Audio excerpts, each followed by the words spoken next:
मित्रांनो, छगन भुजबळ यांना सत्तेच्या बाहेर म्हणजे मंत्रिपदाच्या बाहेर ठेवण्याचा महायुतीचा निर्णय अंतिम झाला। अनेकदा सरकारच्या धोरणांची, निर्णयांची, गोपनीय गोष्टींची जाहीर वाच्यता देखील केली।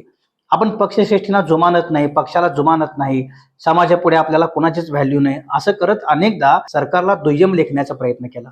यावेळेस कलंकित मंत्र्यांना बाहेरचा रस्ता दाखवण्याचा निर्णय भाजपाने मुख्यतः महायुतीने घेतला। यावेळेस राठोड, सावंत, मलिक, मुश्रीफ, अब्दुल सत्तार अशा अनेकांना बाहेर ठेवण्यात यश देखील मिळालं। राठोड आणि मुश्रीफ वगळता सर्वांनाच बाहेर ठेवलं।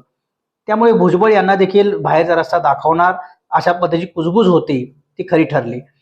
दुसरा मुद्दा असा होता की वय वर्ष 75च्या पुढचे सदस्य मंत्रिमंडळात सहभागी होणार नाहीत, हे भाजप शासित महायुतीने ठरवलं होतं। किंबहुना भाजपने याबाबत अनेकदा काळजी घेतली। लालकृष्ण अडवाणी, मुरली मनोहर जोशी, मनोहर जोशी, आनंदीबेन मेहता अनेकांना बाहेरचा रस्ता यापूर्वी दाखवत त्यांनी हा ट्रेंड सेट केला होता।